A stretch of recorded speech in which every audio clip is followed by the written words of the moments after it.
Xiao Chen mengintip melalui api, melihat melewatinya. Yang lebih dia fokuskan adalah bilah pedang yang memancarkan cahaya merah. Bilah pedangnya tampak hidup karena berdenyut dengan cahaya merah yang tampak seperti darah mengalir di pembuluh darah, memberikan kesan bahwa pedang itu hidup dan bukan benda mati. Xiao Chen mau tidak mau memikirkan pemilik sebelumnya dari pedang ini, penguasa pedang darah, kaisar bela diri legendaris yang bahkan lebih termasyhur daripada penguasa api guntur di Laut Hitam. Ritualnya sudah dimulai. Banyak ahli pedang dengan tubuh telanjang dan ekspresi muram berkumpul di sekitar formasi besar. Gumpalan api emas menari-nari di seluruh tangan mereka. Ini adalah api yang dipelihara oleh para pemalsu Grandmaster ini sepanjang hidup mereka, api yang sangat berharga yang digunakan khusus untuk menempa senjata roh. Atas perintah Fei Lengyi, setiap ahli pedang membentuk segel tangan yang dalam dan mengirimkan apinya ke titik-titik formasi. Pada saat itu, formasi bercahaya warna-warni, terbuat dari segala jenis material ilahi dan dibangun di atas fondasi emas berpola hitam, dengan cepat terbakar, disertai dengan banyak suara berderak. Mengingat ketangguhan material ilahi, hanya api seperti itu yang dapat menyulutnya. Beberapa kaisar semu yang menonton tidak bisa menahan perasaan pedih di hati mereka.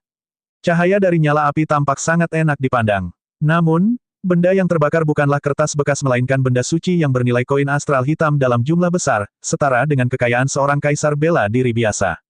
Bahkan Xiao Chen merasa sakit hati terhadap Tuan Manor ini. Bahkan dia tidak memiliki keberanian untuk menyaksikan dengan ekspresi tegar saat material ilahi ini terbakar. Saat api berkobar, material ilahi meleleh menjadi cairan kristal yang mengalir di sekitar formasi, mengikuti jalan yang telah ditetapkan sejak lama, melonjak menuju altar menyala di tengah. Ekspresi kecemasan terlihat jelas pada Grandmaster pembuat pedang. Mereka tidak berani gegabah saat mengendalikan apinya.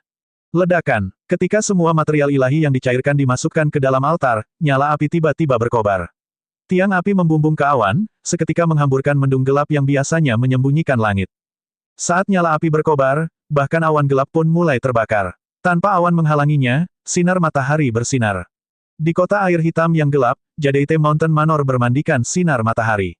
Cahaya itu tampak menyilaukan seperti cahaya suci, menarik perhatian 100 juta penggarap di sana.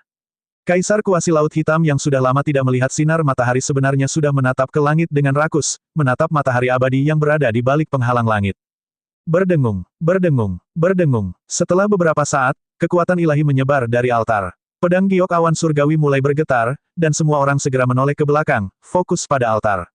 Mereka semua tampak sangat cemas, bahkan tidak berani bernapas berat. Namun, saat ini, Xiao Chen fokus pada dua orang. Salah satunya adalah Yue Bingyun di sampingnya. Dia sangat tenang dan tidak menunjukkan perubahan ekspresi apapun sebelumnya. Namun sekarang, dia tidak dapat menahan rasa cemasnya saat dia menatap asal heptagold di tangan Fei Lengyi. Tidak ada yang mengejutkan tentang hal ini, karena kecemasannya memang tulus. Jika dia tidak cemas sama sekali sekarang, itu akan sangat aneh. Xiao Chen bahkan mulai ragu apakah dia berasal dari Istana Bulan. Namun, Fei Lengyi mengejutkan Xiao Chen. Meskipun tuan rumah menghadap ke altar, Xiao Chen memperhatikan bahwa tatapannya sebenarnya berkeliaran seolah-olah dia sedang mencari sesuatu dengan penuh semangat. Setelah Fei Lengyi melihat sekeliling untuk waktu yang lama tanpa menemukan apa yang dicarinya, kekecewaan jelas muncul di wajahnya, yang membuat Xiao Chen tercengang. Xiao Chen bertanya-tanya apakah dia salah lihat. Fei Lengyi belum mencapai langkah terakhir, jadi kenapa dia sudah kecewa. Namun, ekspresi kekecewaan itu lenyap dalam sekejap. Xiao Chen tidak melihatnya setelah itu. Fei Lengyi tertawa mengejek dirinya sendiri. Kemudian, dia mengucapkan sesuatu sambil tanpa ragu melemparkan heptagold origin di tangannya ke altar. Tindakannya tampak agak kesal, bahkan membuat marah. Jika bukan karena pengendaliannya yang hati-hati, mengingat setengah langkah budidaya kaisar bela diri, auranya akan sangat mengerikan. Setelah melihat Fei Lengyi membuang asal heptagold, tidak seperti kaisar semu yang sangat cemas, Yue Bingyun benar-benar santai. Xiao Chen mengerutkan kening, spekulasi muncul di hatinya. Dia berhasil memahami apa yang diucapkan Fei Lengyi. Setelah 15 tahun persiapan, aku merobek langit ini, namun aku masih tidak bisa membuatmu melihatku. Kalau begitu, biarkan badai berdarah turun ke seluruh Laut Hitam. Namun, tatapan semua orang terfokus pada asal heptagold, dan tidak ada orang lain yang memperhatikan Fei Lengyi mengucapkan apapun. Hanya Xiao Chen yang melihatnya. Suara mendesing, heptagold origin yang berjatuhan terbang ke altar. Apakah pedang giok awan surgawi akan berhasil menjadi senjata ilahi transenden dan menimbulkan badai berdarah akan diketahui dalam beberapa tarikan napas. Ribuan kaisar semu memusatkan pandangan mereka pada asal heptagold yang cerah. Bagi kaisar semu ini, setiap rotasi asal heptagold sangat jelas. Semua orang menahan napas saat mereka menonton sebagai antisipasi. Namun, perasaan tidak enak muncul di hati Xiao Chen. Dia melirik Yue Bingyun yang ada di sampingnya. Dia melihatnya dengan cepat menggerakkan kekuatan dunia dan memanggil hembusan tak berbentuk. Aura menakutkan bergolak terus-menerus.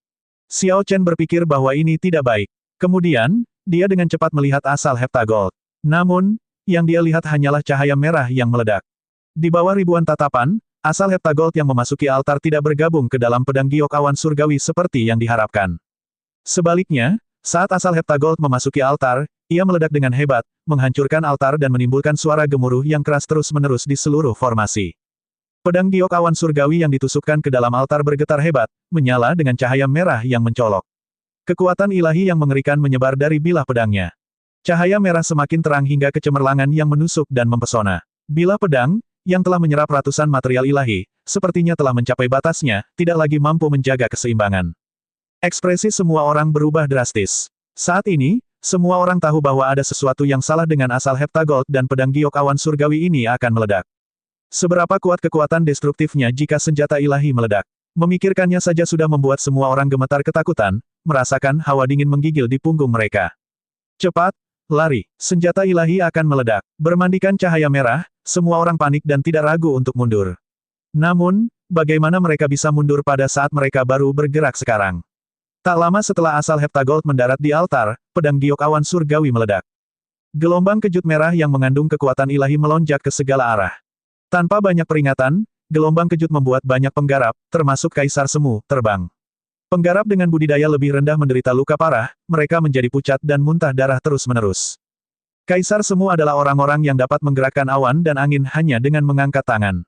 Namun, mereka tampak sangat lemah di hadapan cahaya merah ini.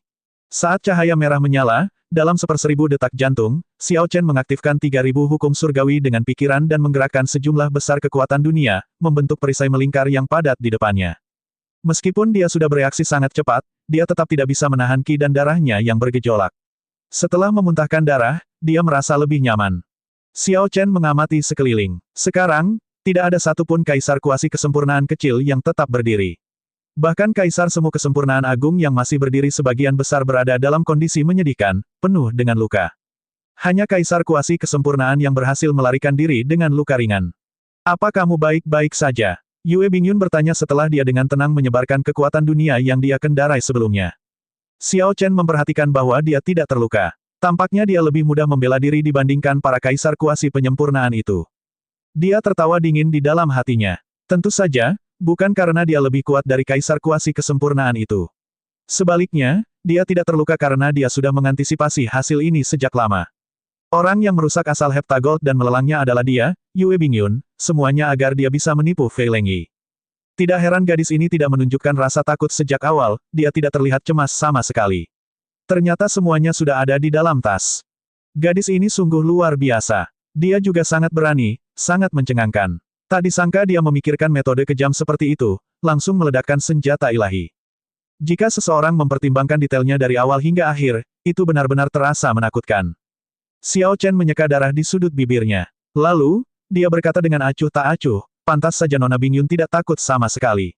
Xiao ini benar-benar meremehkanmu. Anda memang luar biasa, layak menjadi putri suci Istana Bulan. Saya terpesona. Apakah kamu mengejekku? Saya tidak akan berani.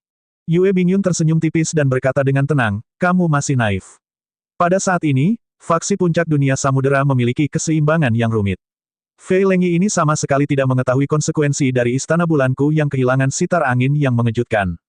Ada beberapa faksi yang lebih kuat dari Jade Mountain Manor miliknya. Namun mereka tidak berani menyempurnakan senjata ilahi transenden. Mereka takut menghasut faksi-faksi besar untuk mengambil tindakan dan menimbulkan kekacauan.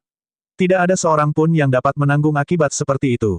Pernyataan ini mengejutkan Xiao Chen ketika mendengarnya. Namun, setelah dia tenang, dia menyadari bahwa dia tidak keberatan dengan tindakannya. Jika dia berada di posisinya, dia mungkin akan melakukan hal yang sama. Keduanya berada di posisi berbeda dan memiliki sudut pandang berbeda. Pada akhirnya, Xiao Chen kesal karena Yue Bingyun tidak memperingatkannya. Kemudian, dia melihat ke arah Fei Lengyi, yang berada paling dekat dengan altar dan menanggung beban terberat dari ledakan senjata ilahi. Fei Lengyi terbaring di tanah dalam genangan darah, nasibnya tidak diketahui. Di tempat altar sebelumnya berada, pedang patah itu telah berubah menjadi kepompong darah yang melayang di udara, isinya tidak diketahui. Sebuah batu giok kristal melayang di atas kepompong darah, mengeluarkan cahaya hijau giok. Ini adalah batu giok yang ditempa dari seluruh bintang. Itu memiliki daya tarik yang unik, menggoda beberapa kaisar semu yang hadir dan menyebabkan mereka memperlihatkan tatapan tamak. Suara mendesing, suara mendesing, suara mendesing.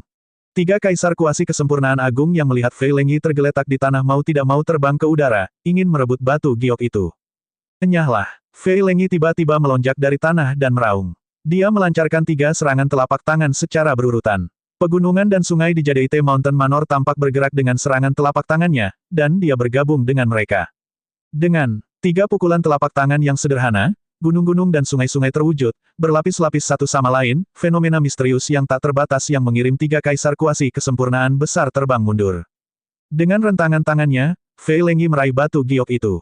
Kemudian, dia sepenuhnya melepaskan auranya, aura kaisar bela diri setengah langkah, memberikan tekanan pada semua orang. Kamu sangat berani. Meskipun Anda berada di Jadaite Mountain Manor, Anda berani menunjukkan niat jahat pada properti saya. Bahkan jika kamu mendapatkan batu giok itu, apakah kamu berani menggunakannya?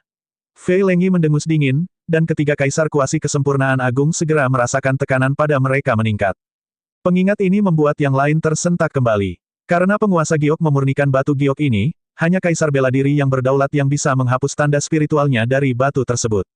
Tanpa berasal dari garis keturunan penguasa giok, seseorang tidak akan bisa menggunakannya dan hanya akan membawa masalah bagi dirinya sendiri. Setelah ketiga kaisar kuasi berdiri, mereka segera melarikan diri tanpa mengucapkan sepatah kata pun.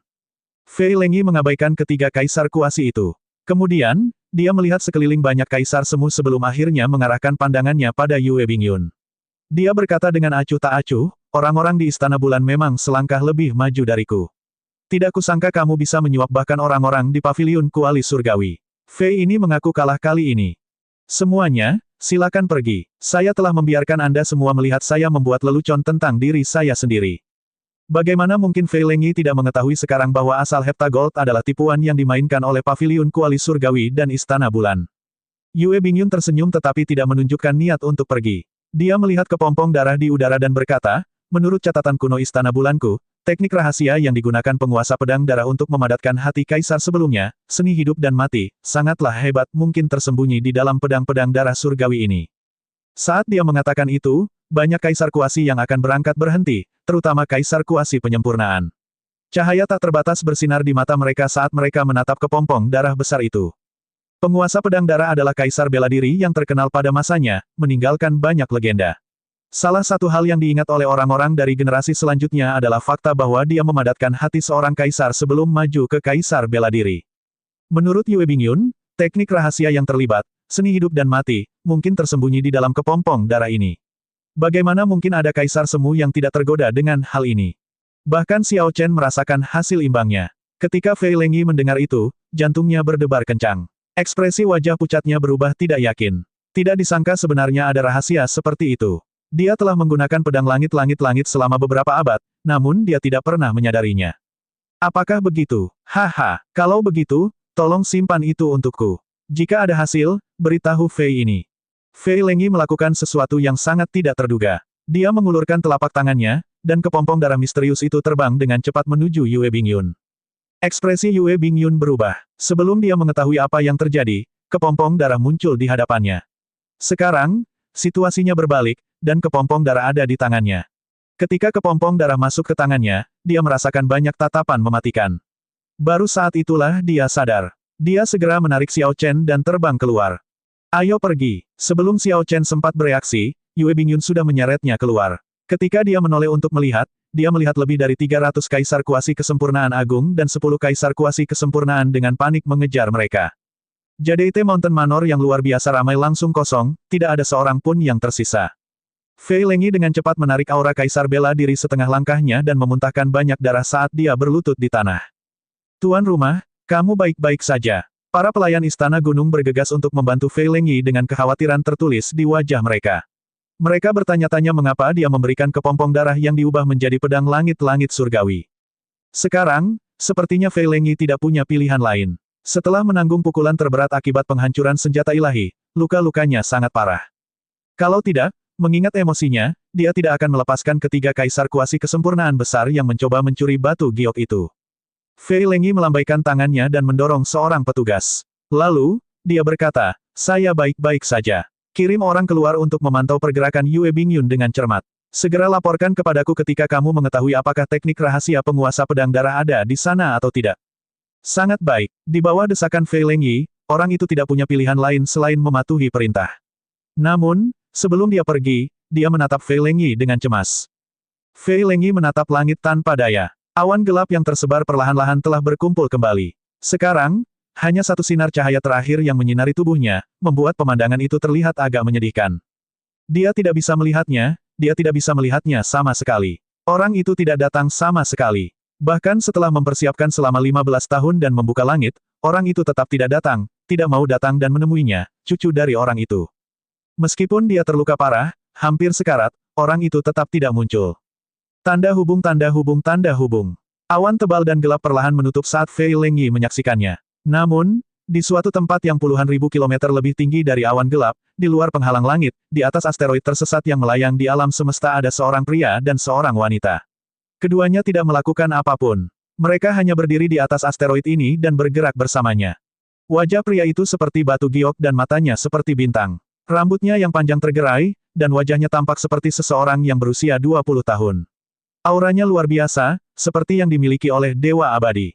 Wanita itu tampak sangat cantik. Kulitnya tampak seputih salju, begitu halus hingga angin sepoi-sepoi pun bisa melukainya. Auranya terasa mulia dengan penampilannya yang anggun. Ada pita pelangi yang diikatkan di bagian belakang gaun indahnya. Seolah-olah ada bulan terang yang melayang di belakangnya. Jika Fei Lengyi dan Yue Bingyun ada di sini, mereka akan mengenali kedua orang ini. Keduanya adalah penguasa giok yang terkenal dan ketua istana-istana bulan saat ini. Salah satunya adalah Kaisar Bela Diri Berdaulat Laut Hitam yang legendaris, dan yang lainnya adalah Ratu Samudera Langit Berbintang yang tak terbantahkan, seorang Perdana Menteri yang kuat. Kamu benar-benar kejam. Dia menyebabkan keributan besar hanya agar dia bisa bertemu denganmu sekali, tapi kamu bahkan tidak mengakuinya, kata Ketua Istana-Istana Bulan dengan acuh tak acuh setelah dia menarik pandangannya. Sepertinya Ketua Istana-Istana Bulan bisa melihat ekspresi Fei Lengyi dari jarak beberapa ribu kilometer. Pandangan rumit muncul di mata penguasa giok. Setelah beberapa saat, dia menghela nafas dan berkata, saya tahu mengapa dia mencari saya. Dia ingin aku membantunya maju ke Kaisar Bela Diri, sehingga dia bisa hidup 500 tahun lagi. Namun, setiap orang pada akhirnya harus mati. Bahkan seseorang sekuat Thunder Sovereign akan mati suatu hari nanti. Dia tidak memiliki cukup keberuntungan. Bahkan jika aku membantunya maju, menantang surga, dia hanya akan mati dengan lebih menyedihkan. Ketua Istana-Istana Bulan berkata, kamu tidak perlu menyalahkan dirimu sendiri. Jika Anda tidak bergerak 100 tahun yang lalu, dia akan mati dalam kesengsaraan besar akibat angin dan api. Dia hanya tidak mengetahuinya. Jadeite Sovereign tersenyum dan berkata, mari kita tidak membicarakan hal ini lagi. Terima kasih banyak atas bantuan Anda kali ini. Jika tidak, hal itu akan menyebabkan bencana besar dengan skala yang tidak diketahui. Fei Lengyi hanya memikirkan persiapannya. Namun, dia tidak tahu bahwa kabar itu sudah lama bocor. Dia juga tidak menyadari bahwa masalah yang dia buat telah menyebabkan keributan besar di kalangan Kaisar Bela Diri. Jika bukan karena penguasa giok dan ketua istana-istana bulan yang bekerja sama untuk menekan masalah ini, dan hanya mengirimkan Yue Bingyun untuk menangani hal ini, Fei Lengyi pasti sudah mati beberapa kali lipat. Namun, ngomong-ngomong, penerus yang kamu pilih sangat berani, secara langsung menyebabkan ledakan senjata ilahi. Saat itu, saya menghabiskan banyak upaya untuk memperbaiki pedang darah surgawi. Ketika ketua istana-istana bulan mendengar penguasa giok menyebut Yue Bingyun, dia memperlihatkan senyuman di wajahnya, menganggap kata-kata penguasa giok sebagai pujian. Bagaimana menurutmu? Bagaimana kabar penerusku? Canggih, licik, dan berani, bakat dan keberuntungannya di atas rata-rata. Dia dapat memastikan bahwa istana bulan tidak akan runtuh selama 1000 tahun lagi. Namun, Jadeite Sovereign tiba-tiba berhenti di tengah jalan. Ketua istana-istana bulan mendongak dan bertanya, namun, apa? Sambil tersenyum, penguasa giok melanjutkan, namun, ketika dia berdiri di samping keturunan Kaisar Biru Langit, dia tidak ada artinya jika dibandingkan. Tidak ada kebanggaan pada kedalaman tulangnya. Dia juga tidak memiliki kesan berdaulat, jenis yang meresap dari dalam keluar dan dapat dimunculkan dalam satu pikiran. Pernahkah kamu memperhatikan bahwa sikap pemuda ini sudah tidak kalah dengan Kaisar Biru Langit saat itu? Bahkan, ini lebih unggul. Keberuntungannya yang luar biasa juga membuat orang lain iri. Ketika ketua istana-istana bulan mendengar ini, dia memasang ekspresi agak tidak senang, meskipun bukan karena dia picik dan tidak terkendali. Hanya saja orang yang dipuji oleh penguasa giok ada hubungannya dengan Kaisar Biru Langit, orang yang dia benci, dendam yang sulit untuk dihapuskan. Jika mereka berbicara tentang pemuda lain, ketua Istana-Istana Bulan tidak akan mengungkapkan ekspresi seperti itu. Kamu benar, namun, bagaimanapun juga, dia hanya punya waktu 4 tahun lagi. Pada akhirnya, dia akan menjadi seperti meteor. Belum lagi Kaisar Azure, di zaman jenius ini, bakat luar biasa lainnya akan lebih kuat darinya. Penguasa Giok mengetahui beberapa hal yang dilakukan Kaisar Biru Langit terhadap Istana Bulan. Melihat bahwa topik ini menggali emosi yang mendalam pada kepala Istana-Istana Bulan, dia tidak melanjutkannya. Itu benar, apakah seni hidup dan mati penguasa pedang darah benar-benar ada di pedang darah surgawi? Ketua Istana-Istana Bulan tiba-tiba teringat akan hal ini dan bertanya karena tertarik. Jadeite Sovereign menggelengkan kepalanya dan berkata, bagaimana mungkin? Jika itu benar-benar ada di sana, saya pasti sudah mengeluarkannya sejak lama. Hanya ada peta di sana yang menunjukkan sebuah gua tempat penguasa pedang darah bercocok tanam di masa lalu. Mengenai apakah seni hidup dan mati ada di dalam gua atau tidak, saya tidak tahu. Bagaimana mungkin kamu tidak mengetahuinya? Mungkinkah kamu tidak pernah pergi ke sana? Saya sebenarnya tidak pergi ke sana. Masa penguasa pedang darah adalah ketika seluruh benua Laut Hitam masih satu. Walaupun saya tahu lokasinya berada di Pulau Air Hitam, namun seiring berjalannya waktu, tempatnya telah berubah secara signifikan. Bahkan seorang Geomaster pun memerlukan banyak usaha untuk mengetahui di mana tepatnya letaknya. Setelah berhenti sejenak, penguasa Giok menambahkan, selanjutnya, bahkan jika aku menemukan seni hidup dan mati, itu tidak akan berguna bagi Kaisar bela diri. Namun, jika seorang Kaisar semu ingin menggunakan teknik rahasia ini untuk memadatkan hati Kaisar terlebih dahulu, itu akan sangat sulit. Tidak semua orang memiliki fisik yang sama dengan penguasa pedang darah, kemampuan pemahaman yang tinggi, dan tekad yang melampaui yang lain. Ketika ketua Istana-Istana Bulan mendengar ini, dia langsung kehilangan minat. Aku akan pergi dulu. Mengenai masalah ini, saya serahkan pada generasi muda. Dia mendorong dari tanah, dan pita pelangi berkibar. Kemudian, sosok cantiknya menghilang ke dalam langit berbintang yang luas. Saat penguasa Giok berdiri di langit berbintang, dia memandang Fei Lengyi dari kejauhan. Dia bergumam, kamu tidak pernah mengerti bahwa kupu-kupu dapat melebarkan sayapnya hanya setelah keluar dari kepompongnya. Jika saya membantu Anda memecahkan kepompong itu, bagaimana Anda bisa benar-benar terbang? Terkadang, di jalur Kaisar, Anda harus belajar melepaskan. Sambil menggelengkan kepalanya, Jadeite Sovereign mendorong tanah. Lalu, sosoknya pun lenyap. Bang! Saat penguasa Giok pergi, asteroid liar itu meledak dan berubah menjadi banyak meteor yang melesat menuju penghalang langit. Saat terbakar, mereka mengeluarkan panas dan cahaya yang tak terbatas. Sebuah meteor memang terlihat cantik. Namun, cahayanya hanya bertahan sesaat, menghilang dalam sekejap. Bahkan ketua Istana-Istana Bulan tidak terlalu memikirkan peluang Xiao Chen. Pada saat ini, demi menghindari menjadi meteor, dia berlari mengelilingi Pulau Air Hitam dengan gila-gilaan bersama Yue Bingyun. Gerombolan Kaisar Semu yang mengejar keduanya tidak berhenti sejenak pun. Keduanya menggunakan semua yang mereka miliki dan segala macam trik. Meski begitu, mereka tidak bisa melepaskan diri dari Kaisar Semu yang membuntuti mereka. Mampu menyingkat hati seorang Kaisar adalah godaan besar bagi Kaisar Semu. Apapun yang terjadi, mereka tidak akan menyerah. Xiao Chen melarikan diri dengan menyedihkan, mengumpulkan banyak luka di tubuhnya. Jika hanya ada sekitar 10 orang, dia bisa menanganinya sendiri. Namun, ada ratusan Kaisar Kuasi, dan beberapa bahkan merupakan Kaisar Kuasi kesempurnaan. Dia tidak punya cara untuk menanganinya. Sudahlah, aku menyerah. Xiao Chen, yang sedang terbang dengan cepat, tiba-tiba berhenti. Yue Bingyun menganggap keputusannya aneh dan bertanya, apakah kamu yakin? Jika Anda bertahan, saya memiliki kartu truf yang dapat membantu kita menyingkirkan kelompok orang-orang yang menyusahkan ini. Xiao Chen tersenyum dan berkata, terima kasih atas niat baik Anda. Saya memiliki kartu truf saya juga. Namun hal ini tidak bisa dimonopoli. Kalau tidak, kita akan jatuh ke dalam perangkap Fei Lengyi. Dia mengambil kepompong darah misterius dari tangan Yue Bingyun, lalu berbalik dan mengangkatnya tinggi-tinggi. Jika ada yang menyerang, saya akan langsung menghancurkannya. Saat Xiao Chen mengatakan itu, gerombolan Kaisar Semu dengan panik mengejar mereka dengan aura yang melonjak segera dan dengan cemas berhenti. Beberapa ratus Kaisar Semu memandang Xiao Chen dengan ganas, menimbulkan angin dan awan tanpa henti. Tekanannya sangat berat. Teman kecil, tidak perlu terlalu cemas. Jika Anda menyerahkan kepompong darah yang dibentuk oleh serpihan pedang Jadeite Awan Surgawi, kami secara alami tidak akan membuat segalanya sulit bagi Anda. Petik 2. Orang yang berbicara adalah Kaisar Kuasi Kesempurnaan. Xiao Chen memiliki kesan tertentu padanya. Orang ini bernama Jin Liangqi. Dia telah melihat Jin Liangqi bergerak di prasasti pengujian, menyalakan 9 dari 10 permata ungu di baris ke-6. Di antara Kaisar Kuasi Kesempurnaan, kekuatan orang ini berada di dekat puncak.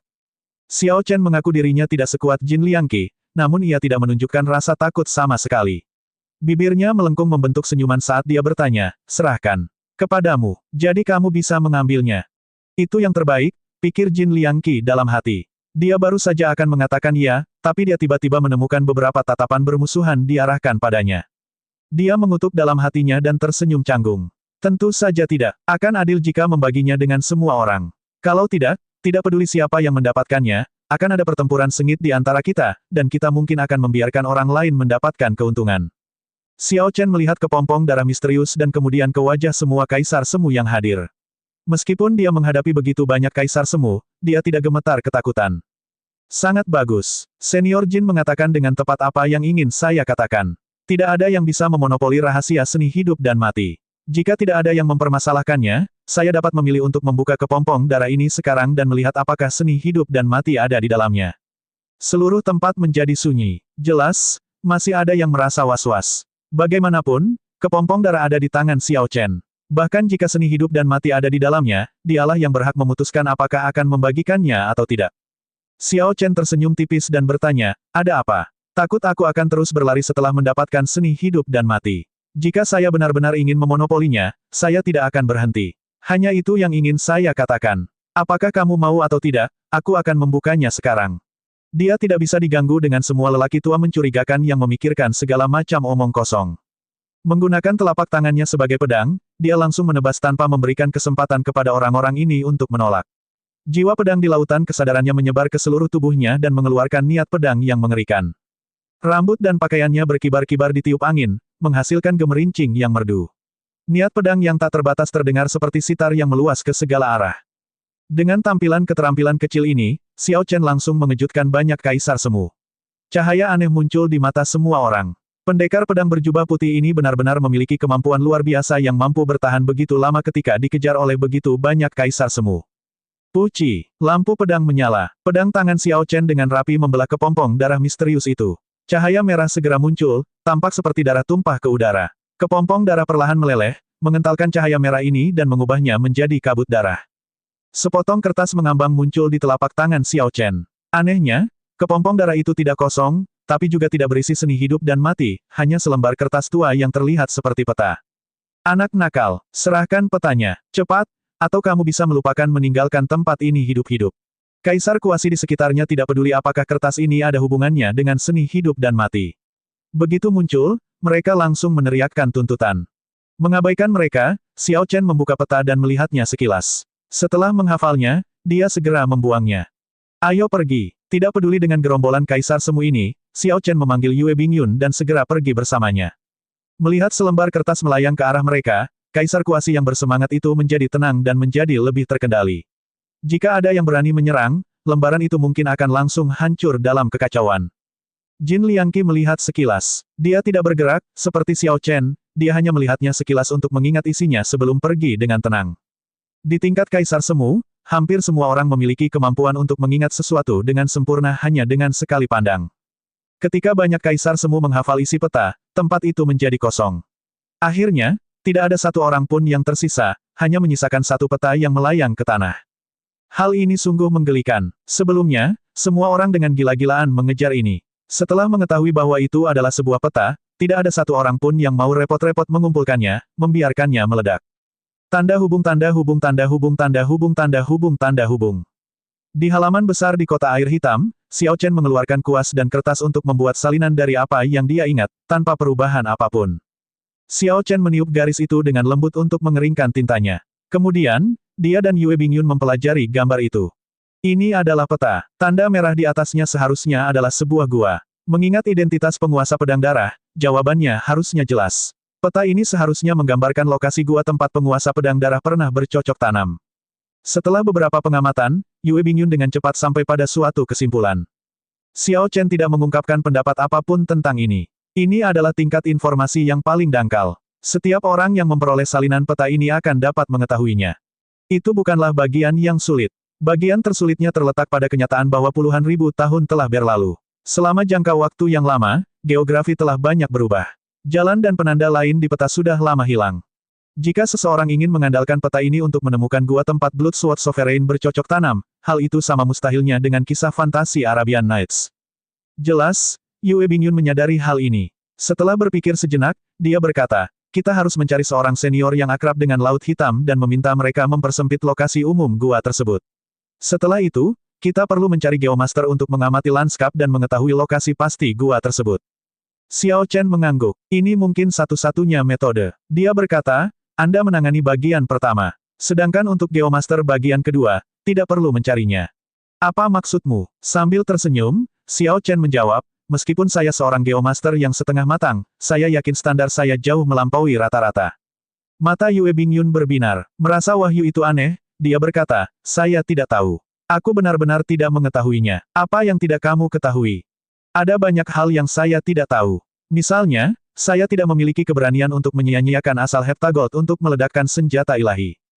Jawaban ini menghambat Yue Bingyun. Tanpa diduga, Xiao Chen masih kesal padanya karena tidak memberi tahu dia sebelumnya.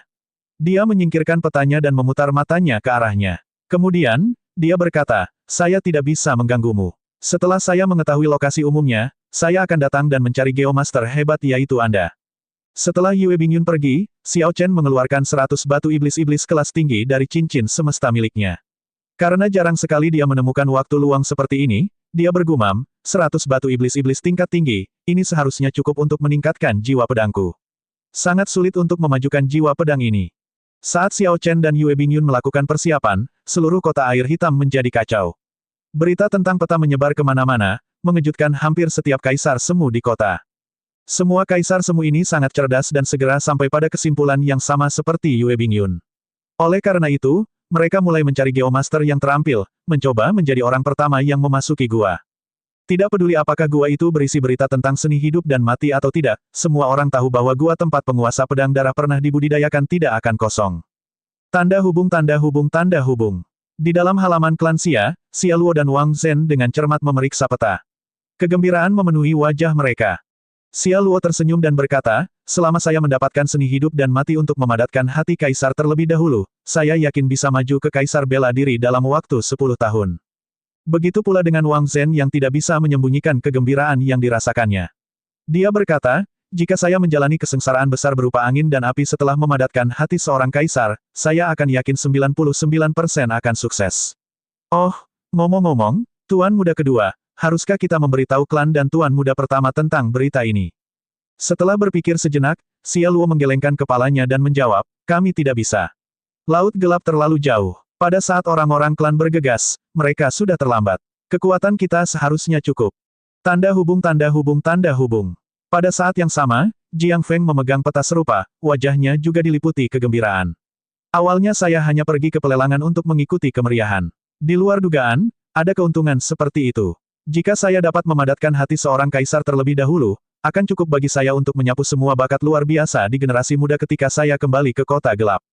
Petik 2.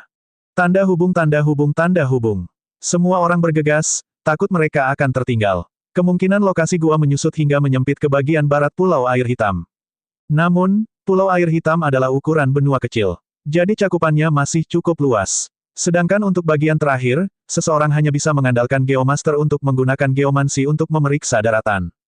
4 hari berlalu, dan Xiao Chen berhasil menggunakan 100 batu iblis-iblis kelas tinggi untuk meningkatkan kualitas jiwa pedangnya.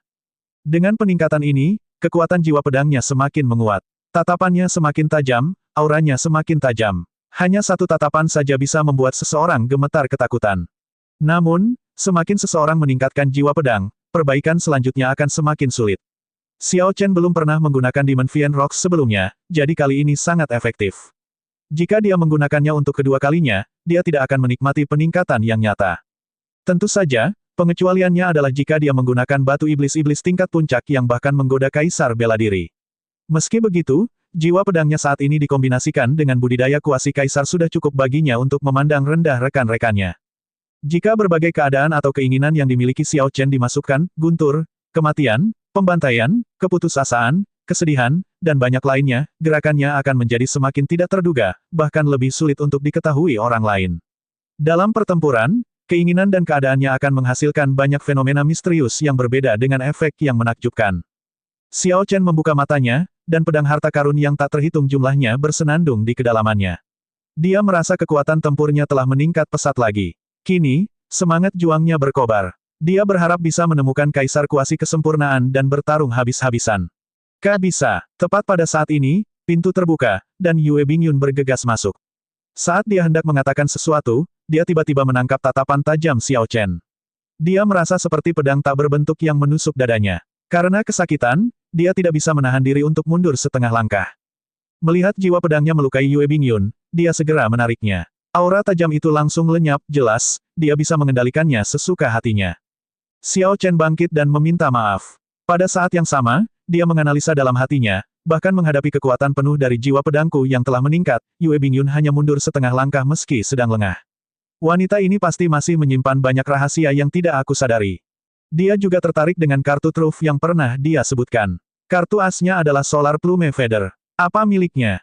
Silaumu agak menakutkan. Aku merasa seperti kamu menembus dadaku, kata Yue Bingyun setengah jujur. Kemudian, dia mengeluarkan peta itu dan berkata, mari kita bicara bisnis. Lokasi gua penguasa pedang darah diverifikasi berada di bagian barat Pulau Air Hitam. Ketika Xiao Chen mendengar ini, dia berpikir sejenak. Bagian barat Pulau Air Hitam, ini adalah area yang cukup luas untuk dicakup. Puaslah, puluhan ribu tahun telah berlalu. Sudah sulit untuk mengenali salah satu landmark di peta, puncak pedang guntur. Sisanya bergantung padamu, Geomaster yang hebat. Jangan sampai kamu tidak bisa menemukan satu petunjuk pun setelah semua bualan itu, kata Yue Bingyun. Jelas, dia masih ragu dengan pernyataan Xiao Chen. Pekerjaan Geomaster terkenal turun-temurun dan penuh rahasia. Sangat sulit bagi orang lain untuk mempelajari esensinya. Bakat Xiao Chen cukup bagus, tapi itu dalam aspek martial cultivation. Sedangkan untuk aspek geomasteri, dia kesulitan mengkreditkannya. Xiao Chen tersenyum dan tidak membantahnya. Geografi laut jauh lebih rumit daripada geografi benua. Karena dia bisa mencari naga dan memperbaiki pembuluh darah di laut, benua itu tidak perlu berkata apa-apa lagi. Namun, pada saat ini, tidak ada gunanya mengatakan apapun. Dia hanya harus membuktikan dirinya melalui tindakannya. Xiao Chen dengan cepat berkemas dan terbang keluar dari kota air hitam bersama Yue Bingyun, bergegas ke sisi barat pulau. Bagi kebanyakan orang, melintasi pulau dari ujung ke ujung dalam satu hari satu malam adalah hal yang mustahil. Namun, Kaisar Semu secara alami tidak membutuhkan banyak waktu. Setelah 1 jam, Xiao Chen dan Yue Bingyun berhenti di puncak Thunder Sword Peak.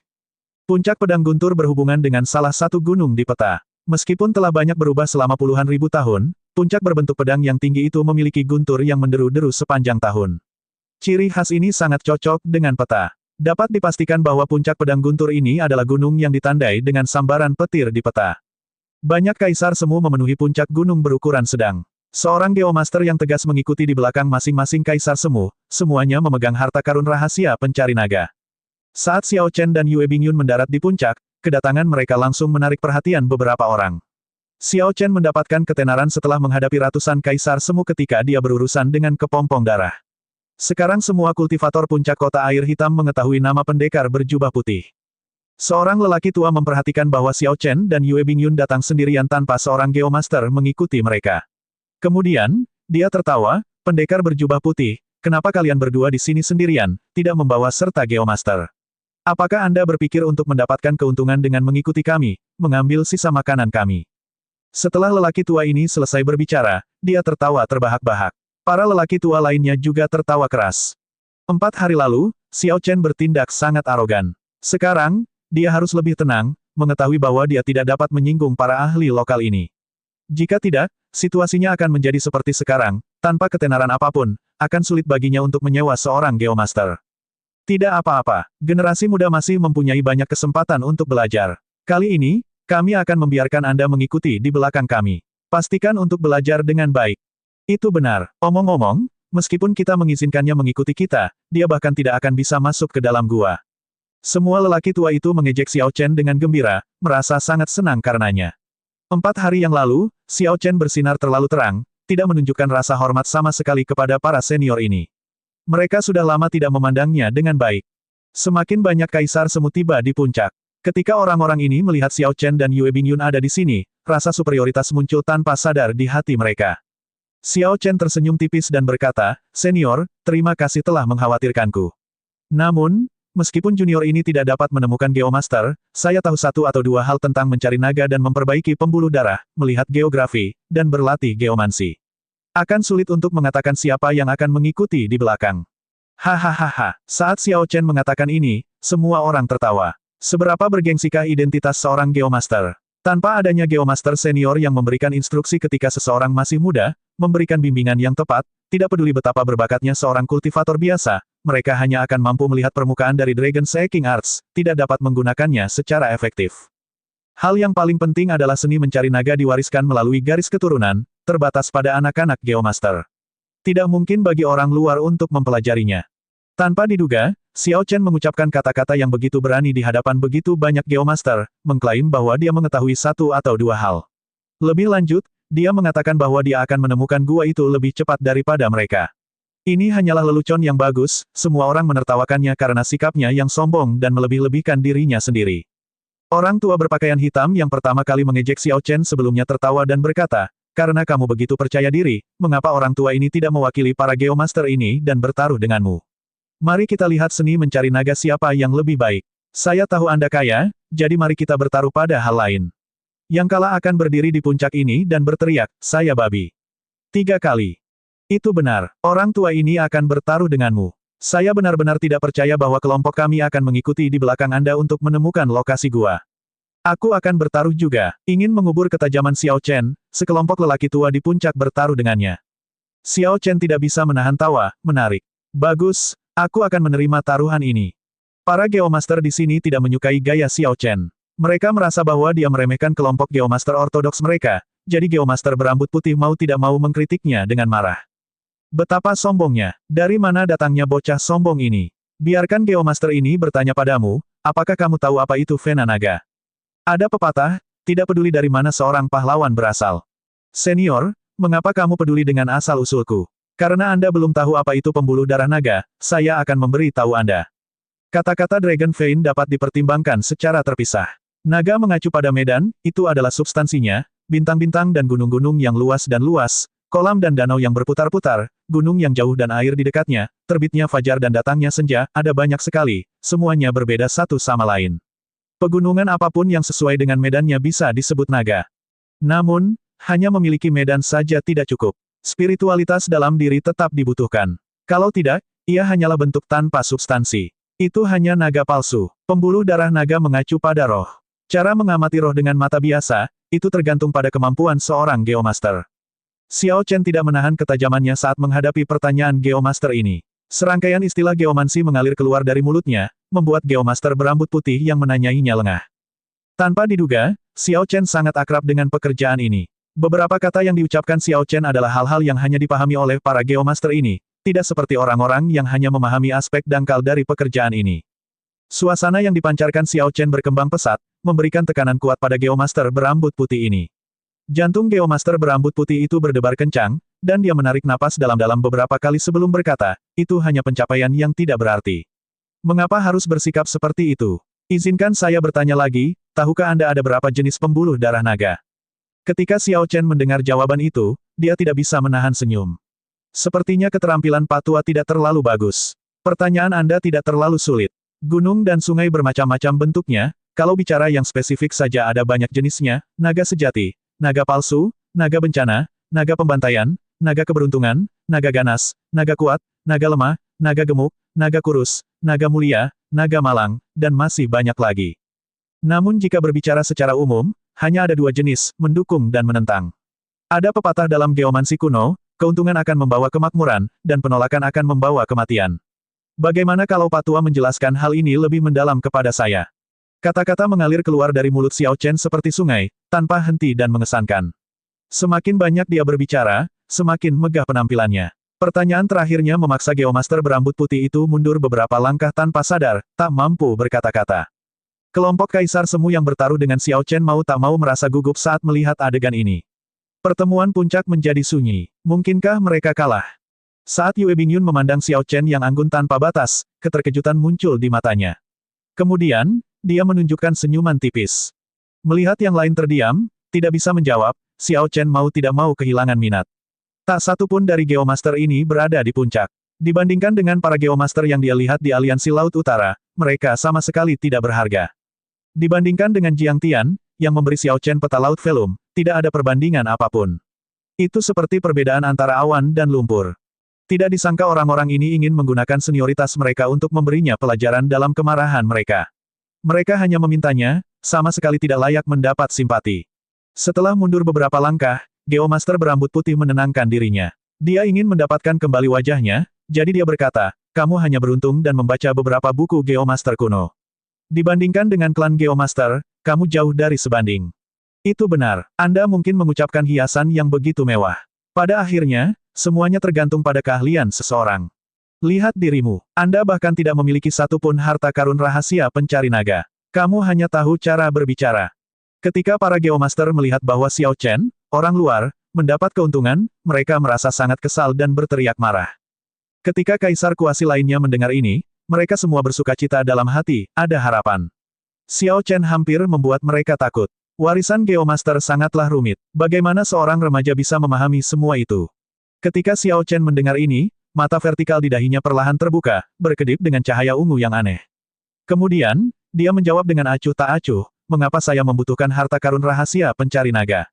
Mataku adalah harta karun rahasia pencari naga terbaik. Mata surgawi. Saat mata vertikal terbuka, itu mengejutkan semua Geomaster tua itu. Mata mereka dipenuhi rasa tidak percaya, dan napas mereka menjadi terengah-engah. Mata surgawi di zaman kuno sebenarnya muncul kembali di kalangan Geomaster. Terlebih lagi, hal itu muncul pada masa muda. Ketika banyak kaisar semu melihat pemandangan ini, hati mereka tenggelam. Mereka semua tidak bisa menekan perasaan buruk. Ini sudah berakhir. Kali ini, kami kalah. Pendekar pedang berjubah putih di hadapan mereka ini benar-benar seorang Geomaster tersembunyi yang kuat. Setelah membuka mata langitnya, Xiao Chen tidak diam sedetik pun. Mata vertikal yang aneh melihat sekeliling, dan segala macam medan muncul di benaknya. Matanya mengamati geografi dalam jarak 500 km, dan pikirannya langsung menganalisis pembuluh darah naga yang berbeda. Xiao Chen menggerakkan jari di satu tangan. Sinar cahaya muncul di jari-jarinya, dan medan di pikirannya dengan cepat terwujud di telapak tangannya. Kecepatan perubahan gambar sangat cepat sehingga mata manusia tidak dapat melihatnya dengan jelas. Selain medannya agak terlihat, yang lain hanya bisa melihat segala macam energi aneh berbentuk naga berkedip terus-menerus saat Xiao Chen menggerakkan jari-jarinya. Semuanya tampak sangat mendalam. Setelah 10 napas, Xiao Chen merasakan sakit yang menusuk di matanya yang biasa. Dia segera menutup mata surgawi di dahinya serta mata biasa. Jubah putih Xiao Chen berkibar, bergerak mengikuti angin. Dia fokus penuh membuat perhitungan, menyatu dengan dunia. Saat jari-jarinya bergerak, tanah sejauh 500 km di depannya mengeluarkan segala macam suara naga. Kadang-kadang, naga Qi merobek tanah dan membubung ke awan. Itu adalah naga yang kuat. Itu adalah naga pembantaian. Itu adalah naga bencana. Berbagai Geomaster mengenali berbagai pembuluh darah naga yang ditemukan oleh gerakan jari-jari Xiao Chen. Pada saat ini, para Geomaster ini tidak lagi meremehkan Xiao Chen. Mereka bahkan tidak berani bernapas dengan berat. Saat mereka menyaksikan seni mencari naga karya Xiao Chen, mata mereka dipenuhi rasa kagum dan hormat. Keahlian Xiao Chen dalam mencari naga dan memperbaiki pembuluh darah memang jauh lebih hebat dari mereka. Mereka tidak punya pilihan selain menyerah. Setelah beberapa saat, Xiao Chen membuka matanya. Dengan lambaian tangannya, berbagai sosok naga menghilang. Sikapnya sangat santai dan percaya diri. Sekarang, dia sudah mendapatkan beberapa jawaban di dalam hatinya. Banyak kaisar semu di sini menjadi pucat pasi. Berdasarkan apa yang terjadi sejauh ini, sudah jelas siapa yang skillnya dalam Dragon Seeking Arts lebih tinggi. Adapun siapa yang memenangkan taruhan dengan Xiao Chen, jawabannya juga jelas. Namun, mustahil bagi kaisar semu ini untuk mengakui kekalahan mereka dan berteriak, saya babi. 3 kali di depan semua orang. Jika mereka benar-benar mengatakannya, dalam waktu kurang dari setengah hari, masalah ini akan menyebar ke seluruh Laut Hitam. Pada saat itu, mereka tidak lagi memiliki wajah untuk tetap berada di wilayah laut ini. Yue Bingyun merasa agak senang. Ini berguna bagi Anda untuk memandang rendah orang lain. Sekarang, Anda akan menanggung akibatnya. Dia tersenyum lembut dan berkata, saya ingin tahu apakah taruhannya masih dihitung. Gadis kecil ini melihat semuanya dengan sangat jelas dari awal hingga akhir.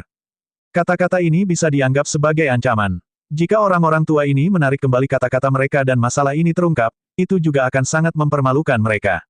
Orang tua berpakaian hitam yang memulai taruhan itu memerah. Setelah terdiam lama, dia berkata dengan cemberut, gadis kecil, tidak perlu mencoba memprovokasi saya.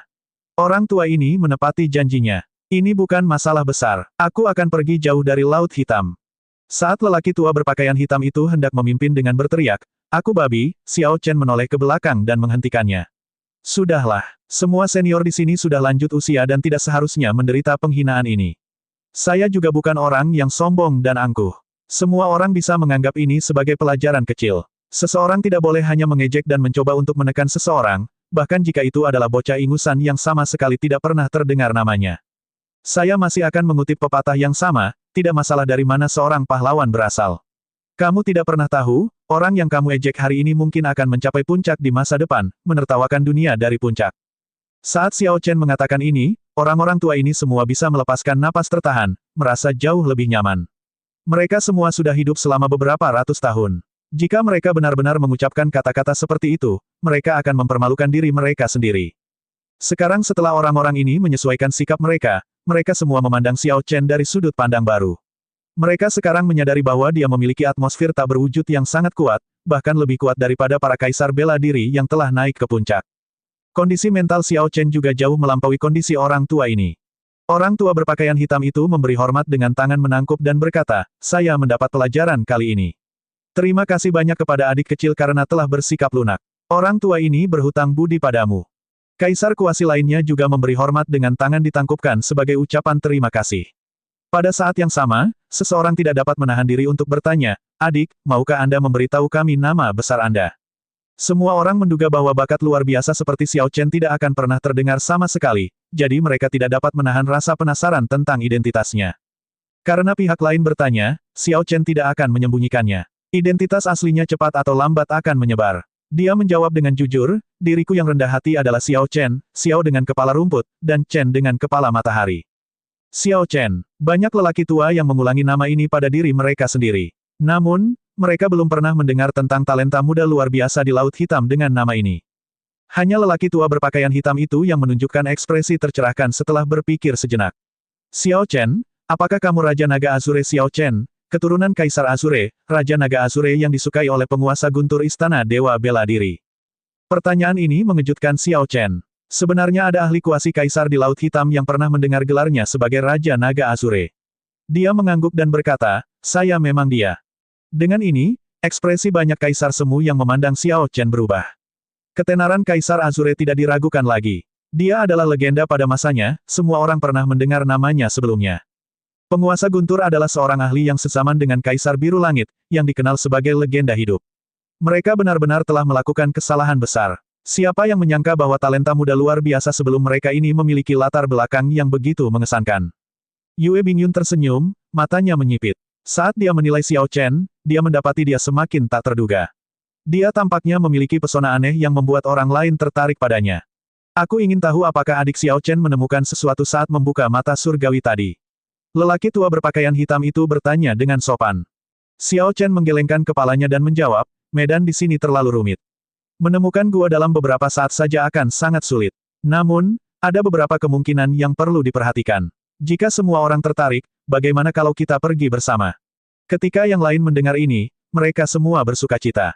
Kaisar kuasi berpakaian hitam tersenyum dan berkata, "Saudara Xiao Chen, kamu pastinya adalah temanku. Sejujurnya, Geomaster yang berhasil kami undang tidak begitu ahli. Para Geomaster puncak di kota air hitam semuanya telah diambil oleh Kaisar kuasi penyempurnaan itu. Adapun yang tersisa, seperti yang Anda lihat." Xiao Chen memandang para Geomaster yang agak malu itu. Lalu, dia tersenyum dan berkata, "Ayo pergi. Jika kamu percaya pada kata-kata Xiao ini, kamu bisa ikut denganku. Kebaikan membawa pada kemakmuran, pertentangan membawa pada kematian." Kata-kata ini bukan hanya omong kosong yang diucapkan Xiao Chen. Memang ada pepatah seperti itu dalam geomansi kuno. Secara umum, vena naga dapat dibagi menjadi dua jenis. Salah satunya adalah tipe yang disukai, seperti naga kuat, naga gemuk, dan naga mulia. Yang kedua adalah tipe lawan, seperti naga malang, naga kurus, naga lemah, dan lain-lain. Menentang akan membawa kematian, berarti ini adalah tempat yang cocok untuk penguburan orang mati. Kuburan para ahli harus ditempatkan di tempat yang berlawanan dengan vena naga, untuk memberkati keturunannya. Di sisi lain, pembuluh darah naga yang menguntungkan telah disiapkan untuk yang hidup. Gua tersebut jelas merupakan tempat seseorang bercocok tanam semasa hidupnya. Secara alami, itu akan berada dalam Dragon Vein yang menguntungkan. Catatan TL, Geomansi, atau Feng Shui, berasal dari penentuan penempatan makam seseorang yang menguntungkan untuk memberkati keturunannya. Sekarang, Geomansi atau Feng Shui digunakan untuk memanipulasi aliran keberuntungan menggunakan lingkungan, maka namanya, Feng Shui, yang secara harfiah diterjemahkan sebagai angin dan air. Ketika penguasa pedang darah pertama kali membangun guanya untuk bercocok tanam, dia pasti akan melakukannya telah meminta saran dari Geomaster yang kuat untuk menentukan tempat terbaik untuk membangunnya. Sekelompok orang mengikuti di belakang Xiao Chen dan mencari semua pembuluh darah naga satu persatu. Namun, hasilnya tidak bagus, pembuluh darah naga ini kosong, atau sudah ada yang mencarinya. Jadi tidak ada keuntungan apapun. Setelah mencari selama 3 hari, mereka telah memeriksa dan mengosongkan semua pembuluh darah naga dalam jarak 500 km. Meski begitu, tidak ada tanda-tanda keberadaan gua penguasa pedang darah. Namun, ada beberapa keuntungan yang tidak terduga. Mereka berhasil menemukan gua tempat beberapa ahli lain bercocok tanam sebelumnya. Keuntungan dari tempat-tempat ini bisa dianggap sebagai hiburan. Menjelang bagian terakhir, semua pembuluh darah naga yang dikunjungi Xiao Chen semuanya telah dikosongkan. Jelas, Xiao Chen bukan satu-satunya Geomaster yang terampil. Meskipun tidak menemukan apapun dalam jarak 500 km ini, Xiao Chen tidak kehilangan kesabarannya. Dia sudah menduga hal ini. Bagian barat Pulau Air Hitam sangat besar dan mencakup wilayah yang sangat luas. Menemukan gua itu dengan cepat adalah hal yang mustahil. Sebelum berangkat, dia sudah melakukan persiapan mental yang diperlukan. Segalanya berjalan sesuai harapannya. Ketika banyak kaisar semu melihat keahlian Xiao Chen dalam seni mencari naga, mereka semua menghela nafas kagum, terutama ketika mereka melihat tempat yang dipilihnya. Tempat-tempat ini sudah lama dikosongkan, yang membuktikan bahwa wawasan Xiao Chen tidak kalah dengan para Geomaster yang diundang oleh Kaisar Kuasi Penyempurnaan. Sepanjang jalan, para Geomaster biasa meminta nasihat dari Xiao Chen tentang pertanyaan mereka tentang geomansi. Xiao Chen meluangkan waktu untuk menjawab pertanyaan-pertanyaan itu. Sepanjang jalan, banyak kaisar semu juga bertanya kepadanya tentang studi bela diri, bertukar informasi. Diskusi sebagian besar terfokus pada pedang Dao Xiao Chen yang misterius dan menakjubkan. Dia tidak menyembunyikan apapun. Selama itu tidak menyentuh kartu truf intinya, dia akan menjawab dengan sabar. Hasilnya, rombongan Xiao Chen memiliki suasana yang baik dalam perjalanan mereka. Mereka bahkan seakan lupa akan tujuan sebenarnya. Adapun kelompok lain yang mencari gua itu, mereka memancarkan niat membunuh yang melonjak. Setelah tidak dapat menemukan apa yang mereka cari, mereka menjadi semakin frustasi. Beberapa perkelahian sudah terjadi. Ketika Xiao Chen melihat orang-orang ini, dia akan menghindari mereka. Hal yang paling dia benci adalah terseret ke dalam pertarungan tak berarti, melampiaskan rasa frustrasinya. Namun, jika seseorang mencoba menggunakan alasan ini untuk menindasnya, dia tanpa ampun akan membalasnya. Xiao Chen membuka mata langitnya sekali lagi. Setelah menggunakan beberapa teknik rahasia, dia memverifikasi pembantaian Dragon Vein. Naga pembantaian termasuk dalam kategori menguntungkan. Vena naga yang sesuai adalah naga bencana. Membangun gua di pembantaian naga akan sangat membantu pemilik gua. Dari sekian banyak vena naga yang disukai, naga pembantaian adalah lokasi yang paling cocok untuk budidaya. Xiao Chen menutup mata langitnya, dan sosoknya melintas, meluncur menuju pegunungan yang dia targetkan. Kelompok kaisar semu di belakangnya segera mengikuti. Kaisar Kuasi ini tidak dapat menemukan Geomaster yang lebih baik dan tidak dapat secara terbuka dan berani mengikuti jejak beberapa Kaisar Kuasi Penyempurnaan. Melakukan hal itu akan menimbulkan kemarahan pihak lain dan mendatangkan masalah bagi diri mereka sendiri. Mereka yang mengikuti Xiao Chen sungguh beruntung. Yang lebih beruntung lagi bagi mereka adalah setelah berkomunikasi dengannya, mereka menemukan bahwa Xiao Chen yang tampak dingin tidak bersikap apapun. Teknik gerakan Yue Bingyun dan Xiao Chen jelas lebih unggul daripada kelompok Kaisar Kuasi Kesempurnaan Besar, yang memungkinkan keduanya terbang jauh lebih cepat daripada mereka. Ketika keduanya mencapai kaki pegunungan itu, kelompok besar Kaisar Semu masih membutuhkan waktu untuk mengejar ketinggalan. Tidak buruk, belum ada yang menyentuh tempat ini. Itu seharusnya menjanjikan. Yue Bingyun tersenyum lembut. Dia sangat optimis, karena sudah mengatakan hal ini beberapa kali. Xiao Chen dengan santai membentuk segel tangan dan berkata sambil tersenyum, saya juga berharap demikian. Dia mengeksekusi beberapa trik dari Paradise Secret Cannon. Sebuah retakan terbuka di kaki pegunungan yang tinggi, dan untaian naga ki membubung ke awan, menghasilkan raungan naga yang tak ada habisnya. Hanya berdasarkan untaian naga ki ini, Xiao Chen dapat menentukan bahwa ini adalah Vena roh peringkat 1 yang paling biasa. Kaisar Semu tidak akan tertarik sama sekali, begitu pula para petapa bela diri. Adapun penguasa pedang darah, kemungkinannya lebih besar lagi. Namun, itu sudah lama sekali. Meskipun peringkatnya rendah sekarang, itu mungkin tidak terjadi 50.000 tahun yang lalu. Masih ada kemungkinan kecil bahwa ini adalah tempat yang tepat.